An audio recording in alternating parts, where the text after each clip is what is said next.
All right, let's talk about something that's probably on your mind. We're going to tackle a really big idea today, one that completely flips a common fear on its head. Our relationship with technology and what it's actually doing to our brains. You know that feeling, right? That little nagging worry in the back of your head that because you use your phone for, well, everything, directions, dates, random facts, you're somehow making your brain lazier, that we're just outsourcing our thinking. But is that really the whole story? I mean, is it actually regression, or could it be something else entirely?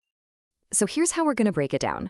We'll start by looking that fear right in the eye. Then we'll rewind a bit to a time before our digital lives. From there, we'll explore a totally new way to think about our minds, and we'll see how it all points not to a step backward, but to a pretty profound new mission for all of us. Okay, first up, a fear of regression. Let's just dive right into the anxiety that really kicks this whole conversation off. That feeling deep down that by gaining all this incredible tech, we're losing something, well, something human. The argument seems so simple, doesn't it? If a machine is remembering things for me, my memory muscle has to be getting weaker. If a calculator's doing the math, my brain isn't. It just feels like we're degenerating, becoming less powerful versions of our grandparents. But what if that whole assumption is just wrong? So, Section 2, the age of memory.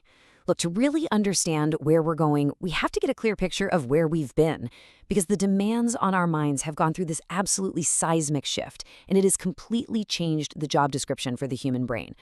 And the change it's huge. Think about it. In the past, information was scarce. It was manageable. Your brain's main job was to be a storage unit, a kind of mental library. Success literally depended on how much you could memorize. But today, we're swimming in an infinite ocean of data. It's impossible to store it all. So the brain's new job isn't to store, it's to process, to connect the dots. And this quote just nails it. For almost all of human history, your knowledge was only what you could recall at a moment's notice. Forgetting a key detail wasn't just, an inconvenience. It could literally be a threat to your survival. That whole era, it's over. Done. Which brings us to Section 3, the external hard drive. So if our internal hardware just can't handle the sheer volume of data anymore, what's the solution? Well, we had to adapt. We had to invent an incredibly powerful new tool. Just think of your brain as the original hard drive. For thousands of years, it had more than enough space. But the files of modern knowledge have become astronomically huge. Trying to cram everything in there now would, and this is not an exaggeration, cause our internal circuits to just overload and fail.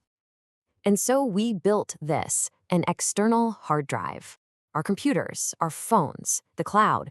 This whole system isn't a crutch, it's a necessary evolutionary adaptation.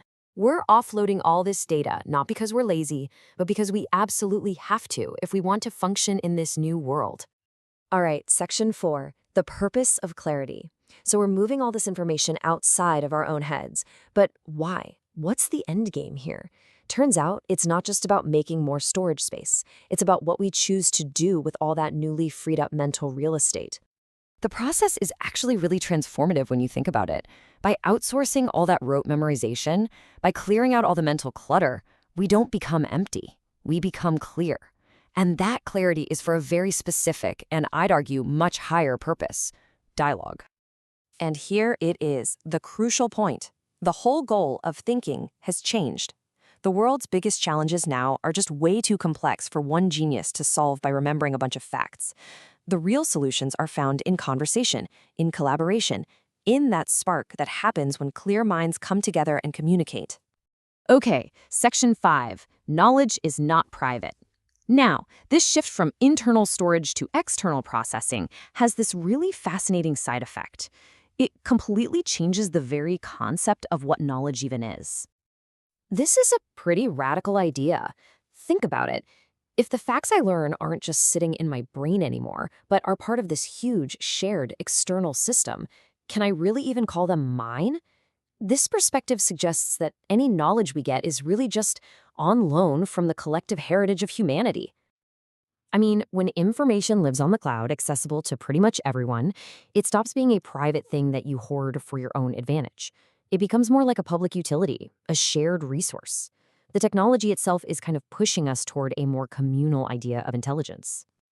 So let's get to our last section, a new human mission. When you put all these pieces together, offloading memory, gaining clarity, treating knowledge as a shared resource, you get to this really powerful and, frankly, exciting conclusion about where we're all headed. It's like the rules of the game are changing right under our feet. In this new era, your value isn't based on the facts you've managed to memorize. It's based on your ability to access information, put it together in new ways, and, this is the most important part, contribute it back to the group. Hoarding what you know is no longer a source of power, it's a fast track to becoming irrelevant. And that's really the core idea here. Let's be perfectly clear. We are not getting dumber, we are changing. We're evolving from these isolated individual hard drives into the collaborative processors of a single global intelligence. We're actually moving beyond the limits of our biology to a higher level of collective thought.